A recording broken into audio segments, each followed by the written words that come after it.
The sky is thin and silver, the air sharp at 25,000 feet.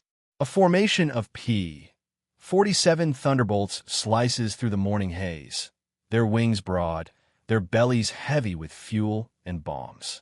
The engines thunder so deep it rattles the bones of every man inside.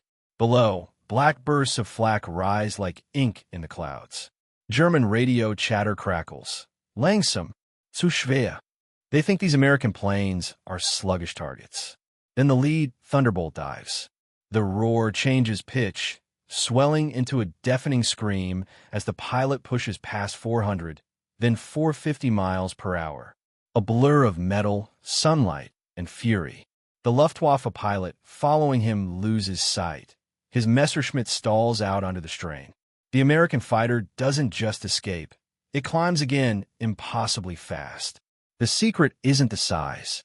It's what's buried deep in that rounded nose. A 2,800 horsepower Pratt and Whitney R-2800 double Wasp engine, tearing air apart like no piston engine before it. In that instant, the Luftwaffe realizes too late. These aren't the slow American heavies they mocked. These are demons, forged in aluminum and horsepower, and they've come to take back the sky. When the Second World War erupted in 1939, the Luftwaffe ruled the skies. Germany's air arm had been preparing for this moment for years. Well-trained pilots, advanced tactics, and some of the most agile aircraft in the world. The Messerschmitt Bf 109 and the Focke-Wulf FW-190 became the sharp edge of Blitzkrieg. In those first years, their dominance was terrifyingly clear. Poland, France, the Low Countries, all fell beneath the roar of German engines. Even over Britain, the Luftwaffe seemed unstoppable. By the time the United States entered the war in late 1941, the air war in Europe was already defined. Britain's Royal Air Force was holding the line, barely, through endurance and innovation. But the Americans were still finding their place. Their early fighters, the P-39 Airacobra and the P-40 Warhawk, couldn't match German aircraft in speed or altitude. They were adequate for the Pacific or North Africa, but in the brutal, freezing altitudes over Europe, they were outclassed. The Americans needed something new, something that could fly higher, faster, farther, and hit harder than anything before. The challenge wasn't simply building a fast plane, it was about creating a fighter that could escort bombers deep into enemy territory and still fight its way home. American bombers like the B-17 Flying Fortress and B-24 Liberator were meant to cripple Germany's industrial heart. But unescorted, they were slaughtered by German fighters. The solution had to be an aircraft with enormous range, a powerful engine, and armor strong enough to take punishment. In early 1940, Republic Aviation's chief designer, Alexander Kartveli, started sketching an entirely new kind of fighter. It wouldn't be sleek like the Spitfire or light like the Bf 109. It would be big, heavier, bulkier, but powerful enough to compensate. He knew what engine it needed before the airframe was even finished. The brand-new Pratt & Whitney R-2800 double Wasp, a beast of an engine capable of producing 2,000 horsepower, and later boosted to nearly 2,800. The first prototypes, called the XP-47B, looked almost ridiculous compared to other fighters of the time. Pilots joked it was a flying milk jug, too large, too thick, too slow-looking. But when it first roared to life in 1941, it was unlike anything anyone had ever heard. The double Wasp didn't purr, it bellowed. And it gave this giant fighter raw, animalistic power that few understood yet. Still, the early years were frustrating. The Thunderbolt was heavy, nearly twice the weight of a Spitfire. It took a long runway to get airborne, and in the hands of an untrained pilot, it felt clumsy.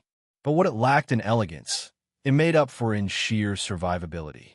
Pilots found they could take hits that would shred other planes and still make it home.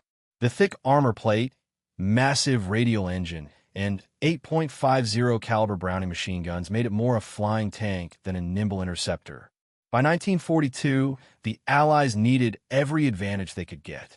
The Luftwaffe still controlled the air over occupied Europe. Allied bombers were being torn apart on their way to industrial targets in Germany and France. The The P-38 Lightning could reach some of those targets, but not all, and losses were mounting.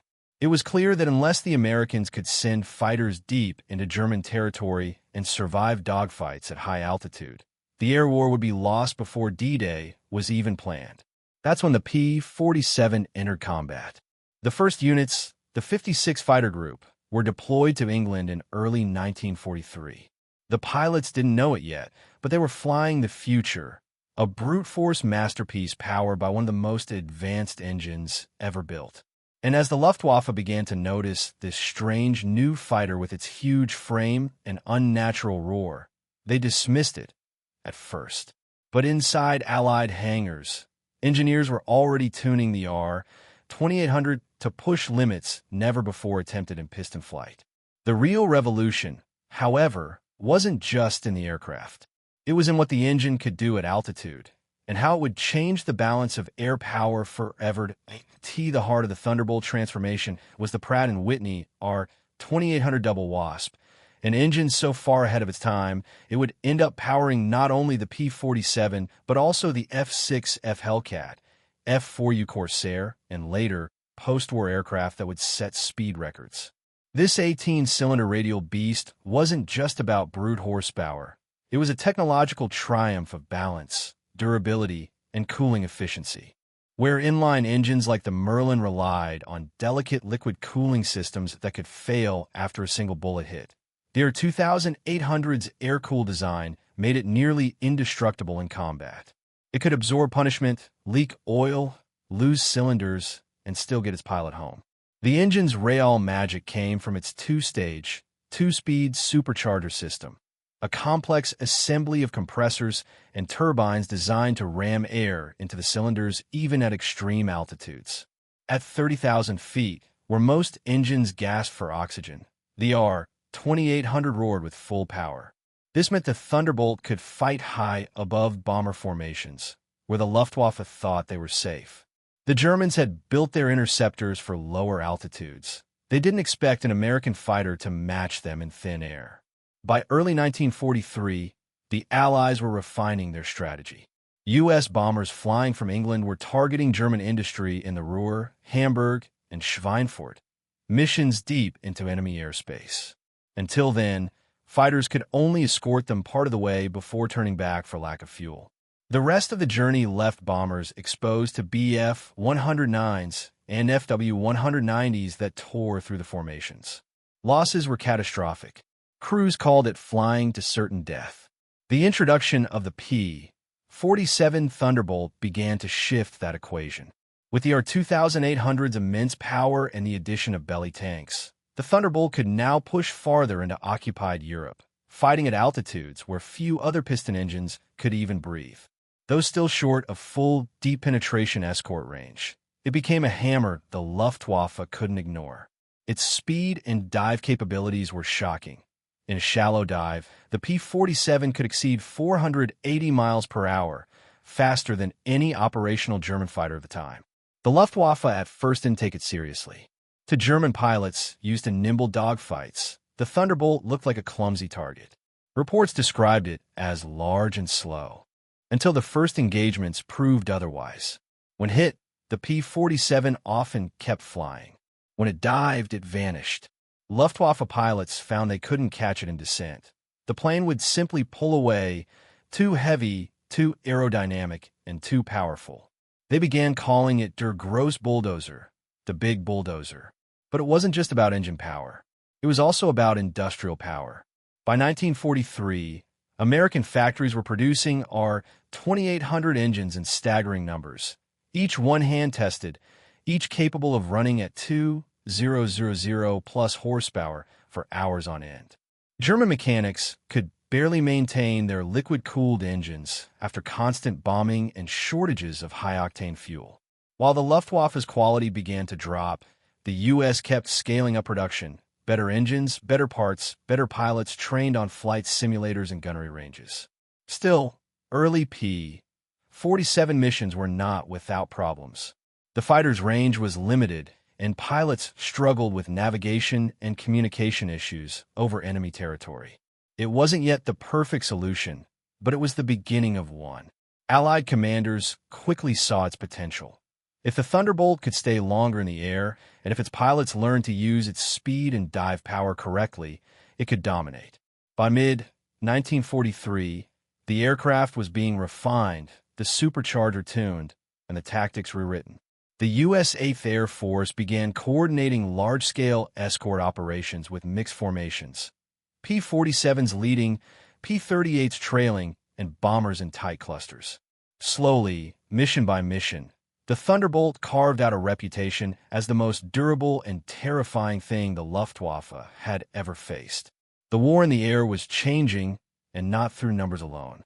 It was changing because of one engine that refused to die, one fighter that could dive like a meteor, and one generation of pilots learning how to turn raw horsepower into strategy. And those pilots were about to redefine air combat. Not through agility, but through momentum. Point 1. Technological angle. The engine that rewrote the rulebook. To understand what made the R-2800 so decisive, you have to look beyond its numbers. 2,800 horsepower meant nothing unless that power could be controlled, sustained, and delivered through violent combat conditions. The double Wasp achieved that through sheer engineering audacity. Its 18 cylinders were arranged in two tight rows of 9, each firing in precise harmony under enormous stress. Its dual magneto ignition system kept the spark alive even when one system failed.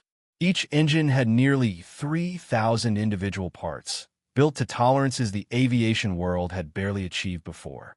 At its core, the R-2800's two-stage, two-speed supercharger was its secret weapon. Unlike earlier fighters that lost power above 20,000 feet, the Thunderbolt's engine could maintain thrust all the way to 40,000. That meant American pilots could dive from the stratosphere, strike, and then climb again before the enemy even reacted. The Luftwaffe had relied on altitude to protect its interceptors. Suddenly, that advantage evaporated. The engine's broad torque curve made the P-47's immense weight irrelevant. Once its propeller spun up, it was unstoppable. The R-2800 also introduced reliability that was unheard of in wartime aviation. In combat reports, pilots described returning with entire cylinders shot out or oil pressure nearly gone. Yet the engine kept running. Mechanics called it the engine that refused to die. That toughness translated into confidence. Pilots flew harder, pushed limits, and trusted their aircraft to survive mistakes that would have killed them in other fighters. It was the foundation of the Thunderbolt's legend, a machine whose beating heart could outlast nearly anything built by man or by Germany.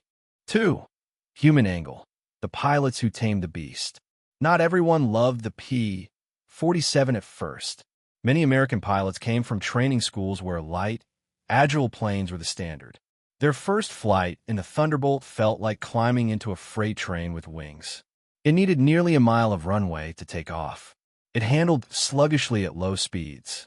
And when the engine roared to life, it shook the entire cockpit like a living thing. Rookie pilots joked that the plane flew them, not the other way around. But over time, they learned its rhythm. They discovered that its bulk was an illusion. At speed, it became graceful, even elegant in its own brutal way. Pilots like Francis Gabby Gabreski, Hub Zemke, and Robert Johnson turned it into an art form. They learned to dive instead of dogfight, to strike from above and vanish into a 480 miles per hour descent no German could follow. The plane's strength became their shield. They stopped fearing enemy fire and started hunting. Stories spread quickly through the 8th Air Force of pilots returning home with wings shredded, engines leaking oil, and bullet holes big enough to stick a hand through. One after another, the Thunderbolts limped back to English airfields and landed safely, the engine still sputtering but alive. That kind of trust changes a man. It made the P-47 pilot a new breed, calm, aggressive, unflinching. They weren't flying for finesse. They were flying to dominate. 3. Enemy angle, the Luftwaffe's shock. To the Luftwaffe, the first encounters with P-47s were confusing. At a glance, they saw huge aircraft, easy kills. In the beginning, German pilots mocked them. Intelligence reports described them as bombers with fighter markings. But once the dogfights began, the tone changed. The Thunderbolts didn't break apart when hit. They didn't stall easily. And when one dove, it became a streak of silver lightning that no Messerschmitt could catch. By mid-1943, Luftwaffe intercept squadrons were reporting heavy losses. The Bf-109s and Fw-190s could still outturn the Thunderbolt, but the Americans refused to play that game. Instead, they climbed higher, dove faster, and used energy tactics that drained the German stamina and fuel. German ace Adolf Galland later admitted that the Thunderbolt's power and resilience were shocking. It was like fighting a thunderstorm, he said. The psychological effect was brutal. German pilots who once ruled the skies were now facing an enemy they couldn't outfight or outclimb. They started seeing the silver fighters in their sleep, the roar of the R-2800 echoing in their ears long after battle. The Luftwaffe's arrogance cracked. What they thought were lumbering targets were, in truth, airborne predators. The shock wasn't only tactical, it was existential. The Germans realized that American industry could now build fighters faster than they could destroy them, and those fighters were getting stronger every month. And that was just the beginning of what the Thunderbolt and the R-2800 would do next. Point 4. Tactical angle. The birth of boom and zoom warfare. Before the Thunderbolt, aerial combat was about agility, tight turns, close-range dogfights, and delicate maneuvering. That changed the moment pilots understood the P-47 strengths. It wasn't meant to dance, it was meant to strike. The tactic became known as boom and zoom. Climb high, dive at blistering speed, fire a short, devastating burst from 8.50 caliber machine guns, and then climb out before the enemy could react. The plane's dive rate was so extreme that Luftwaffe pilots often watched helplessly as Thunderbolts dropped from 30,000 feet, like falling stars, shredding formation leaders in seconds. This style of attack destroyed traditional German air discipline. Their formations, tight, coordinated, designed for turning fights, collapsed under the chaos. The Thunderbolts pilots didn't need precision dogfighting. They needed timing and aggression. If they kept their energy high, they owned the fight. And thanks to the R-2800, they always had energy to spare. Even at 400 miles per hour, the engine delivered power on demand. A full-throttle climb could send a P-47 back into the clouds before a German pilot even realized he'd lost his target. Over time, the Luftwaffe adapted, or tried to. They developed tactics to lure Thunderbolts lower, where the heavier American planes lost some of their edge. But the U.S. pilots learned quickly. They refused to fall into traps, coordinating through radio to maintain altitude and cover one another. The result was a new form of air combat, strategic, disciplined, and terrifyingly effective. The Germans were fighting yesterday's war. The Thunderbolts pilots were already fighting tomorrow's. 5. Industrial angle, power from the assembly line. The Thunderbolt's dominance wasn't only built in the sky, it was forged on the ground, in the factories of America. Between 1941 and 1945, Republic Aviation and Pratt and Whitney built over 15,000 Thunderbolts and nearly 125,000 R-2800 engines. Each one was precision-tested, run for hours under extreme conditions, and built with parts so standardized that mechanics could swap components between aircraft in minutes. This kind of reliability was alien to the Luftwaffe. By 1944, German factories were under constant bombing, struggling to replace lost aircraft and maintain quality. Their engines were temperamental, high-performance, but fragile, requiring meticulous care.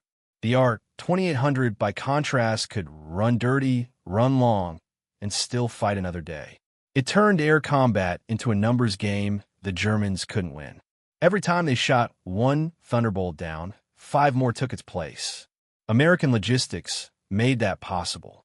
Trainloads of spare parts, barrels of aviation fuel, and mobile maintenance units followed the fighter groups wherever they went.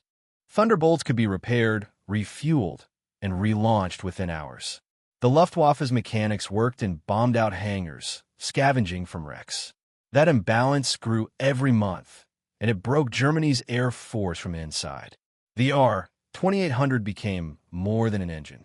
It became a symbol of industrial will, proof that America's factories could outproduce, outrepair, and outlast even the most advanced enemy technology. In the end, it wasn't just horsepower that won the skies. It was the system behind it. 6. Strategic angle, turning the tide of the air war. By late 1943, the P-47 Thunderbolt wasn't just another fighter. It was the cornerstone of Allied air strategy. Its speed and altitude made it perfect for escorting bombers on deep penetration raids. The Luftwaffe could no longer strike Allied bombers with impunity. Thunderbolts began cutting through interceptor formations before they ever reached the bombers. The kill ratios started to shift dramatically. Every mission that returned with fewer bomber losses meant one thing: more bombs hitting German factories, oil plants, and rail networks. By the start of 1944, those targets were burning nightly. The Luftwaffe's fuel reserves were shrinking. Its veteran pilots were dying faster than they could be replaced, and its new recruits were entering combat with barely 20 hours of flight time. Thunderbolt groups didn't just defend, they attacked. Ground attack missions became routine. Using the R-2800's raw power, the P-47 could carry rockets and bombs alongside its heavy guns, turning it into one of the deadliest fighter bombers of the war. Trains, tanks, and supply convoys across France and the Low Countries were obliterated daily. Every sortie stripped away another layer of Germany's ability to fight. By the time Allied planners began preparing for the Normandy invasion, the equation was clear. Whoever controlled the sky controlled the war. The P-47 and its engine ensured that control belonged to the Allies. But the true proof of its dominance was yet to come. In the skies over Germany itself, where the Luftwaffe would make one final, desperate attempt to regain the upper hand. November 1944. France was cold, muddy, and crawling with tension. Near the German border, an American recon unit crept through ruined villages, their M8 Greyhound leading the column. The road ahead seemed empty, too empty. The driver eased forward, the thin armor of the Greyhound rattling like a tin can. Then came the sharp crack of an 88mm shell, a flash, a boom, and the world vanished in smoke. The Greyhound's light frame couldn't take it. The blast tore through the vehicle, flipping it into a ditch.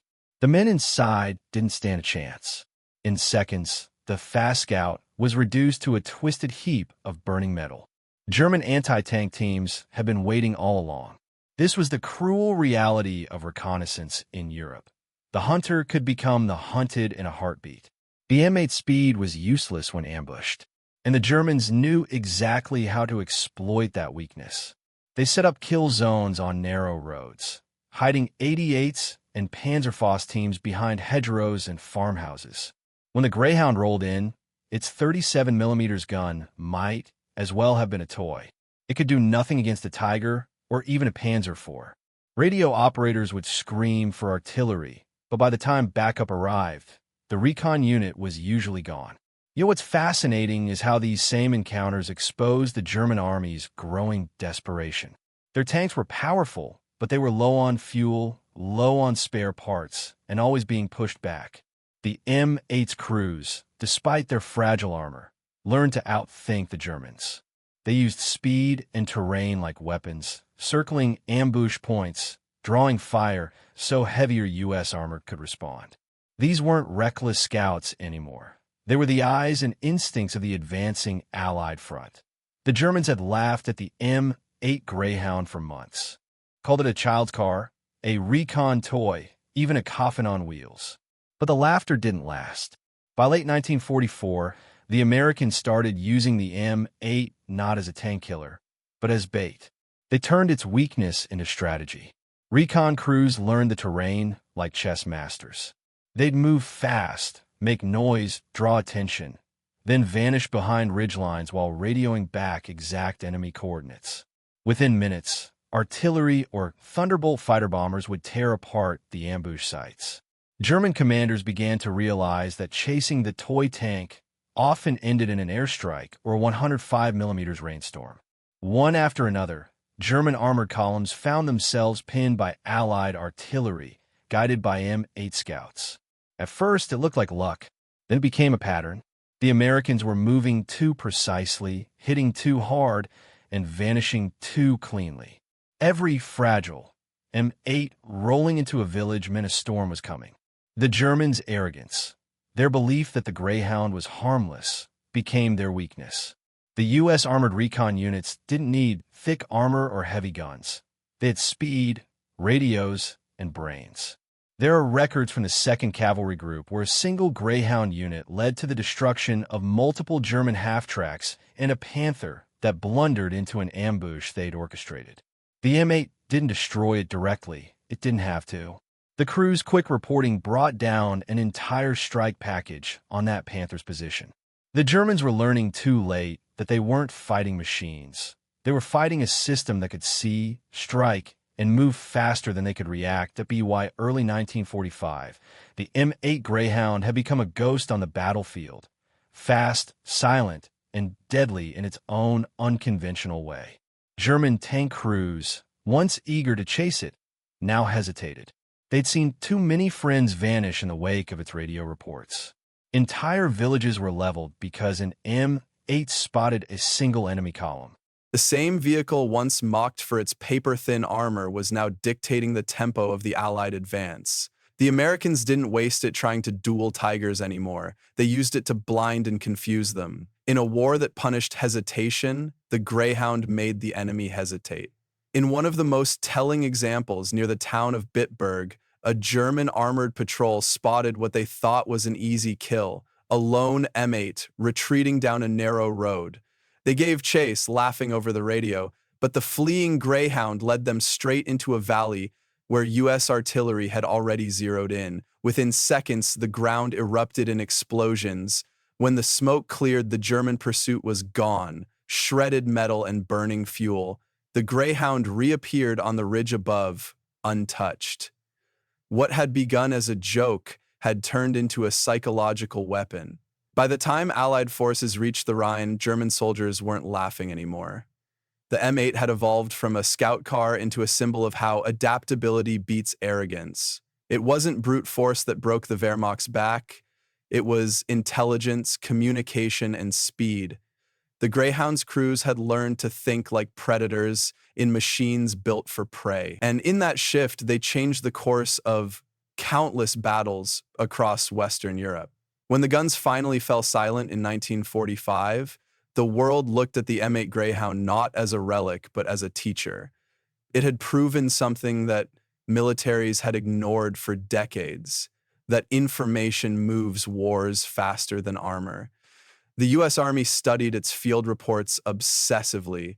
Every engagement, every sighting, every destroyed convoy became data, proof that mobility and communication could dismantle even the most heavily armed opponent. The Germans had built monsters of steel. The Americans had built hunters of information. From those lessons came the next generation of reconnaissance vehicles, lighter, faster, deadlier in intelligence than in firepower.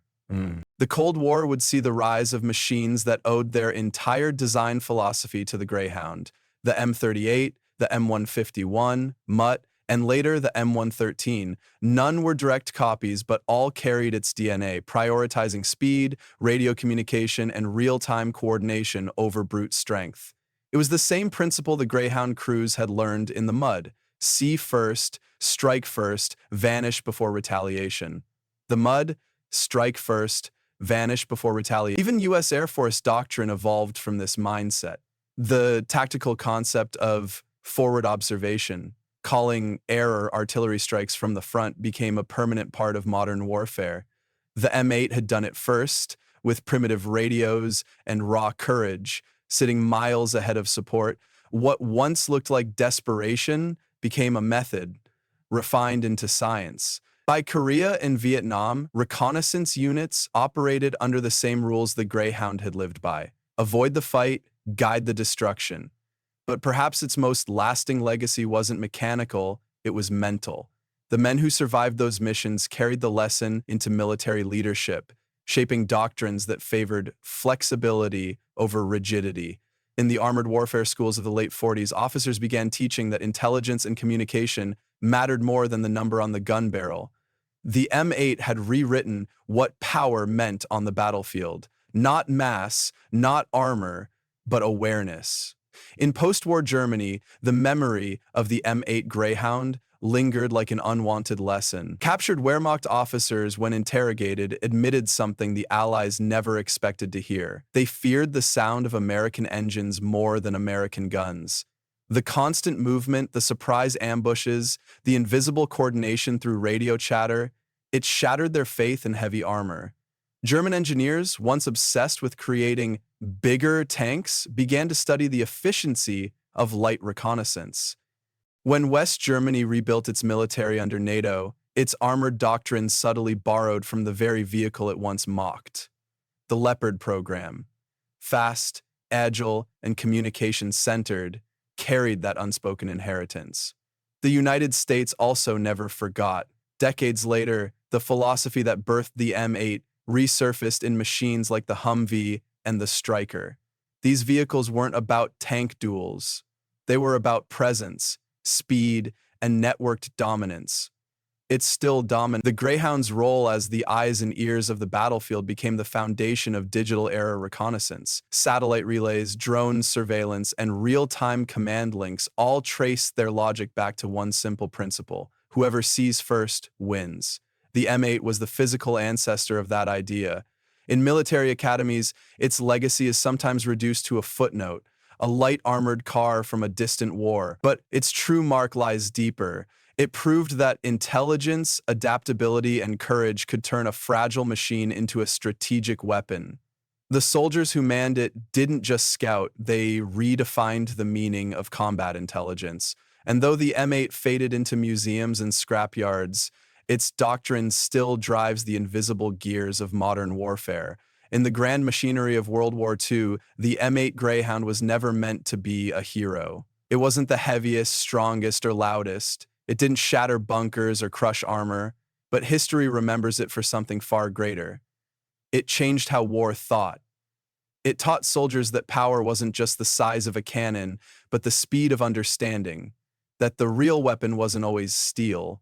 Sometimes, it was the clarity of vision, the courage to move first, and the discipline to vanish before being struck. The M8's story is the story of human ingenuity under pressure. Faced with overwhelming force, its crews didn't complain about what they lacked. They mastered what they had. Every roar of that 37 EM gun, every radio call made from a ditch miles ahead of the front, every blurred mile of reconnaissance, it all built a new kind of warfare, faster, smarter, and less predictable. The same spirit still echoes in every modern scout drone, every armored recon team, and every pilot guided by unseen eyes from the ground. In the end, the Greyhound's legacy isn't about victory or defeat. It's about evolution. It showed that no matter how powerful the enemy's armor, it's the mind that turns the tide. It was proof that in war, the clever outlast the mighty, and though its tires have long stopped turning, its lesson never did. See first, act fast, disappear, and leave the enemy chasing ghosts. Ghosts